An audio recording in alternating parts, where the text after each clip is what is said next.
that's a big deal that Tupac was one of your influences. I actually worked out here. Did you know that it was a Tupac Shakur Art Center in Georgia? Yeah. So I actually had the pleasure of working there. I have the only picture of the new statue, the Tupac statue. The one that didn't vandalize? No, the one that is not there, and the one I got threatened by. I mean, what? I got threatened for talking about Tupac, and I got a cease and desist and a gag order because what you know, did you do? WWE TV is them. It was them. They just blew it up. And everyone stole the story, TMZ, the Daily News, and I'm the one that got in trouble. Like, no one else got in trouble for this. Magic Popo, even if I'm pop. Comes Goldi, I was thinking near you. Can you feel it? You know it's the truth. This is one right here. Goldi, I was thinking near you. You know what it is. Can you feel it? Welcome to Worldwide Entertainment TV, and right now we are live in Atlanta at Centennial Park with the only one and only Troyman.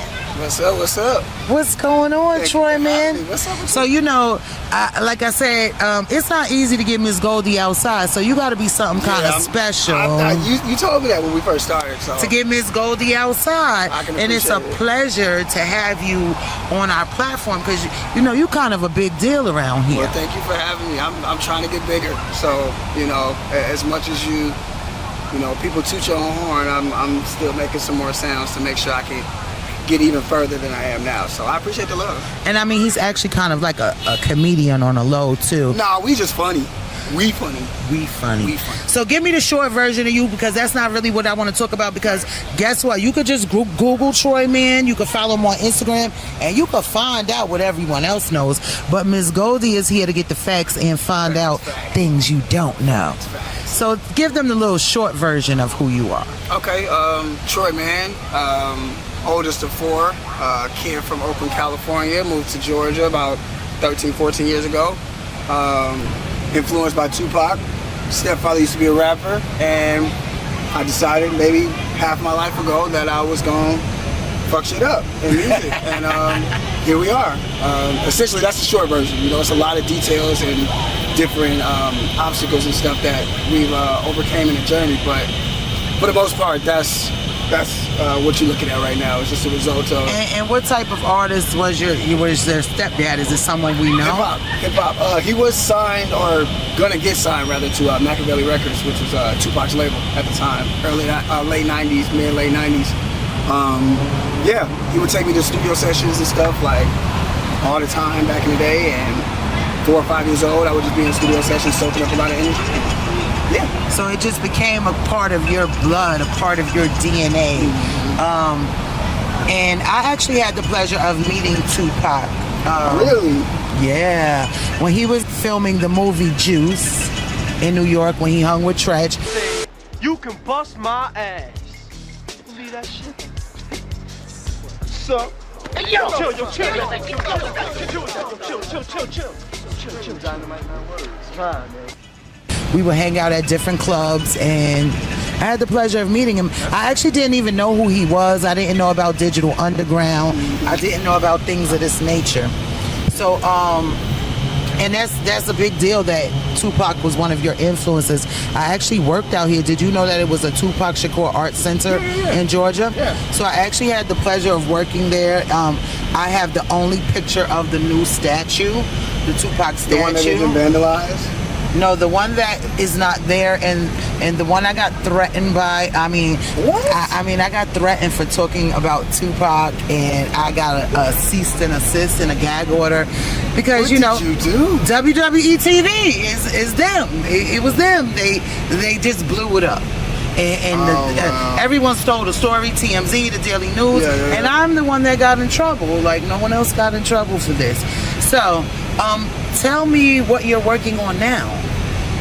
Well, I just finished what I was working on. I was working on a full-length project produced by Take Heath. Take Heath blessed me with an album from after the show on Rhythm and Flow.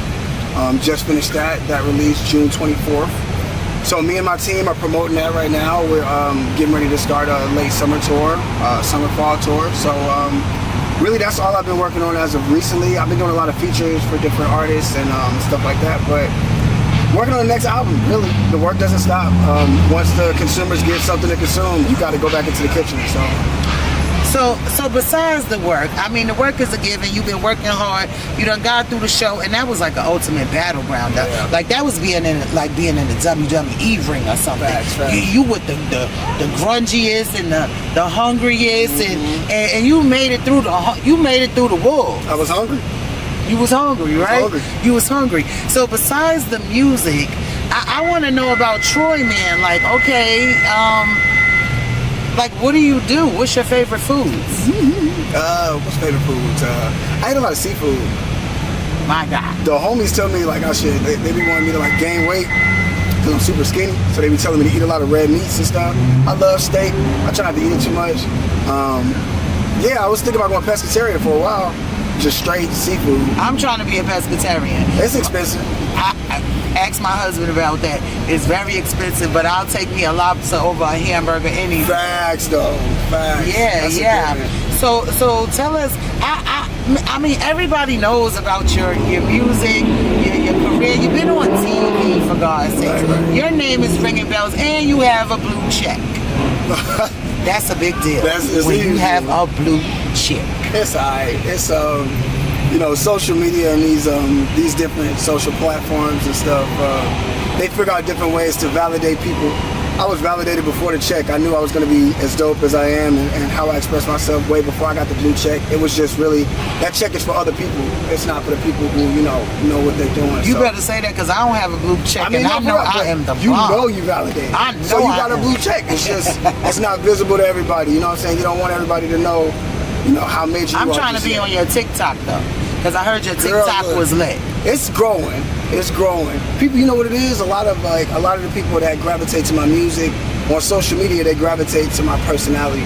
So I find myself doing a lot of non-music related things on TikTok, like just being a goofball and stuff like that. Yeah. So it's pretty active. And that's what people like. That's what people want to see, the real you. Like, I know the artist. Right. I like the music. I see you in action. But we want to know who you are. Like, Right. besides music, what else do you like to do? Do you play PlayStation? Yeah. PS5 game all day. I'll be playing 2K. You Call of nice Duty. on 2K? I'm straight, man. I'm straight. I got the basketball IQ. Sometimes, like, my hand and brain coordination is not all the way there.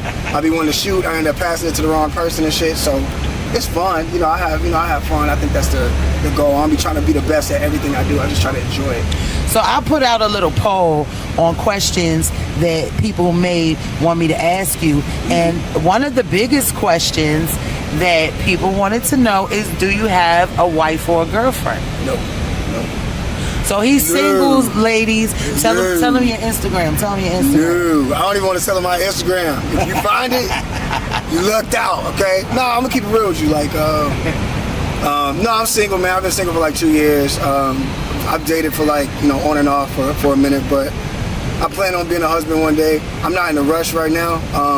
It's a lot of, at least in the dating scene, in the States, that is, I'm pretty sure I can speak for the rest of the world. Women are dating pockets and men are dating bodies. And it's a lot of different, stuff that people need to look and pay attention to as far as details on who they want to spend the rest of their life with. So Right.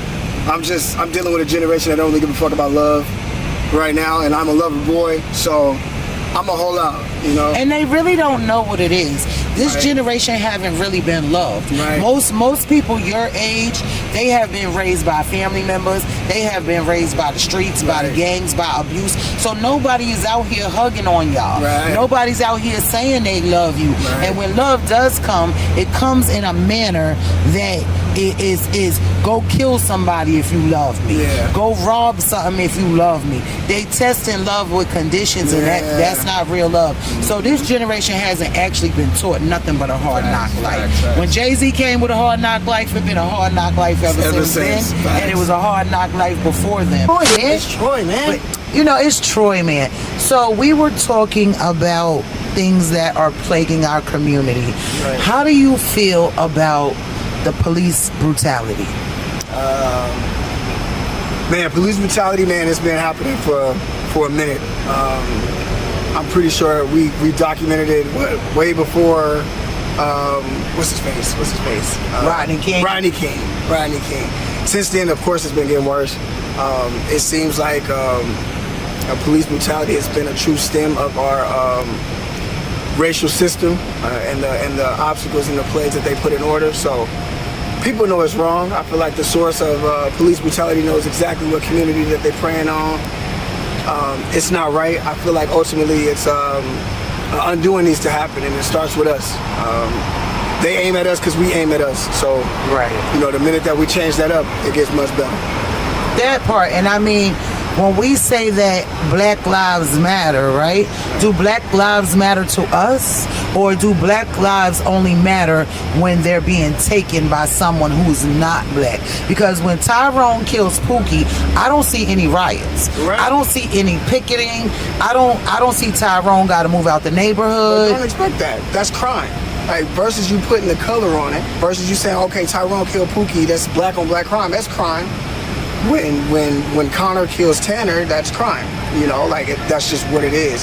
When you can realize that something is racially motivated, that's when you add the color in. That because the color is now the factor versus it just being, heinous shit. Now, of course, in these situations, you can see our community revaluing itself because of other people taking life away from us.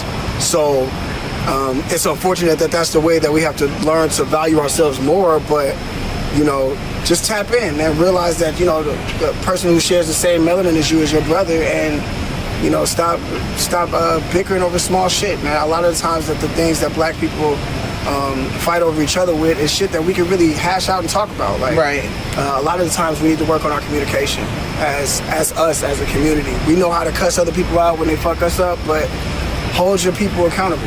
I feel like that's what we need to do.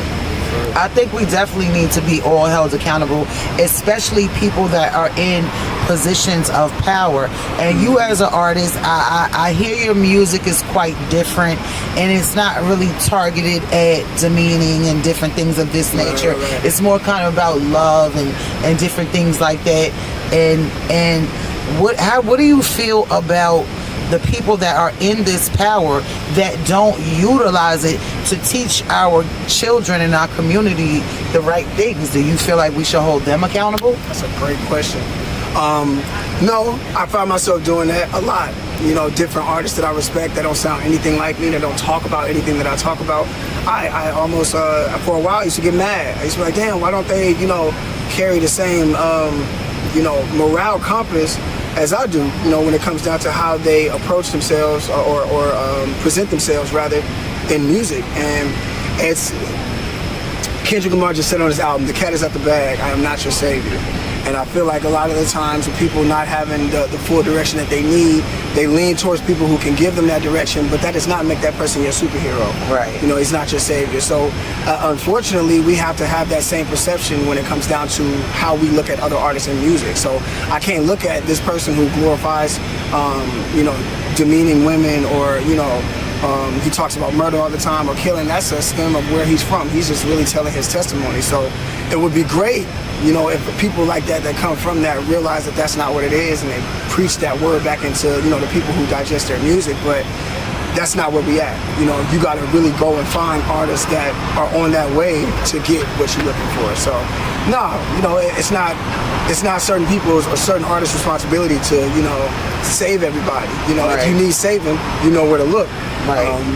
But yeah, you can't look at everybody. Right, but when you look at political leaders like Martin Luther King, Malcolm X, these different people that risk their lives, even the black artists that broke hip hop, like no one knows who they are.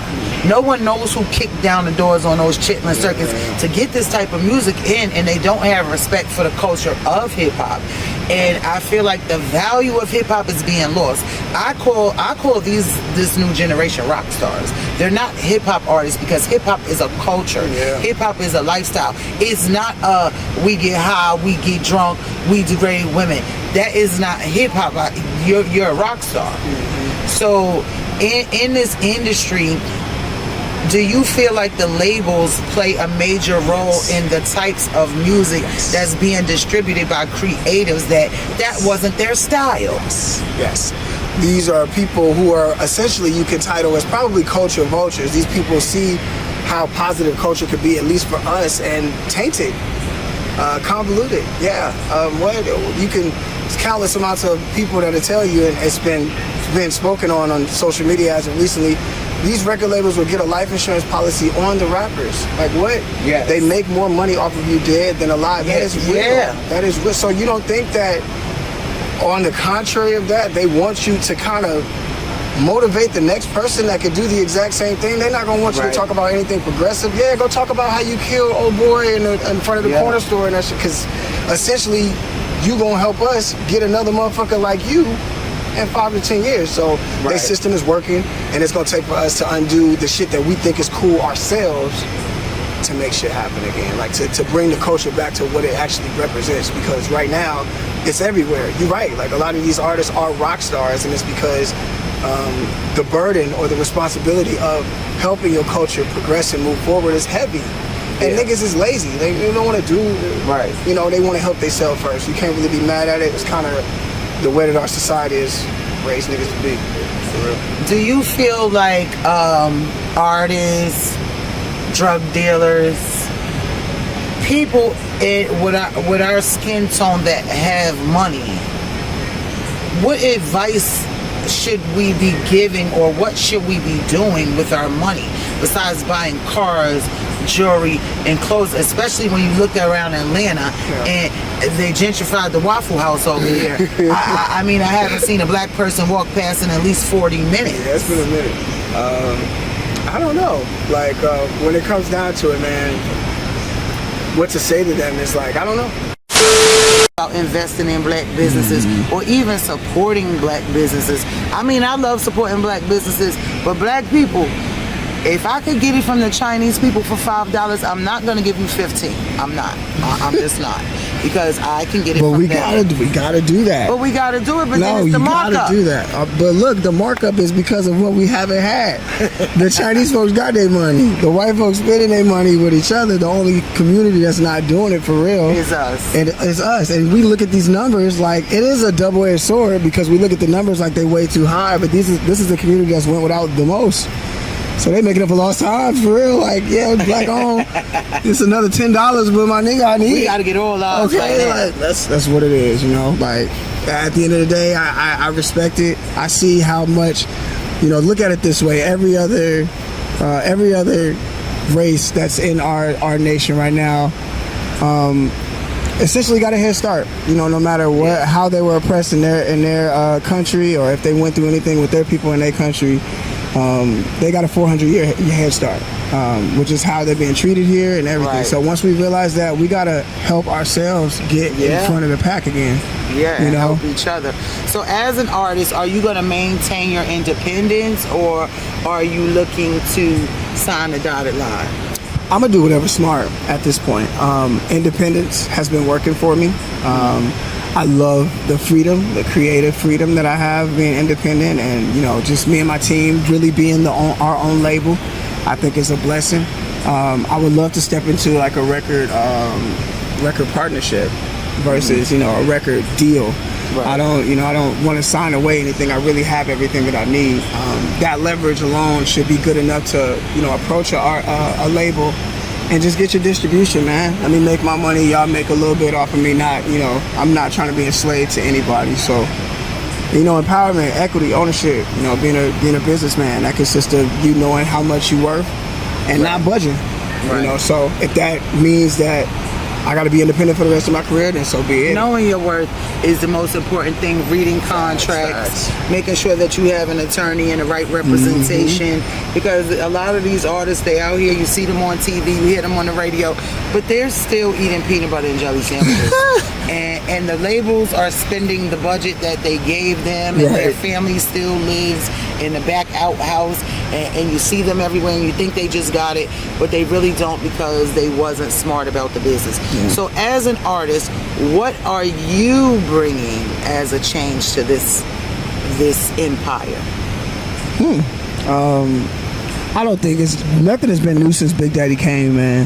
When it comes down to music and the music business of what you could bring, I'm trying to bring energy back. There's a lot of artists out here that haven't really been tapped in on the energy scale. It's been on a very the negative end of of energy. I'm trying to bring positivity and self-motivation back into people's lives. A lot of people don't have that right now. Yeah. And they're looking for it in all the wrong places. So All the wrong places. to kind of like give them a pure source to tap in and to tap into themselves for real. When people discover me and they realize that they love my art and my music, they don't even realize that you just loving yourself. You love yourself. Right, My right. music is a representation of me loving myself and holding the mirror up every day. So if you can have, if you got the courage to listen to that, you're doing the same thing for yourself without you even realizing it. So Amazing. So tell everyone where they can find you at, where they can find the projects at.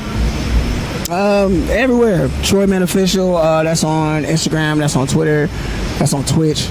Everything social media.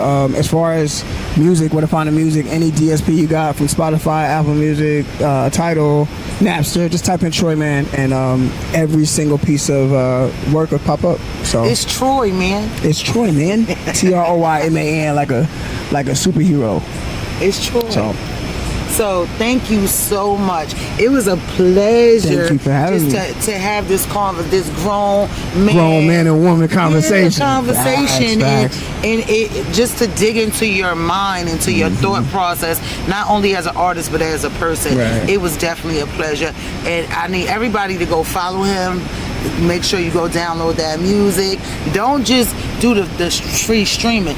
Cop the album. Thank you, man. Cop the album. They got y'all out of that so much. Just stream. You're paying $9.99. That's not $9.99 for that album. Give him the 9. That's not $9.99 for the album. That's $9.99 for Give a that shout out to service. Worldwide Entertainment TV. Shout out to Worldwide Entertainment TV. Y'all know I love you. Can you see the heart? I love y'all.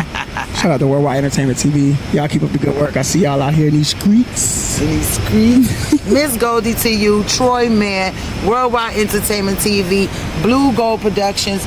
We out here, Atlanta. We lit.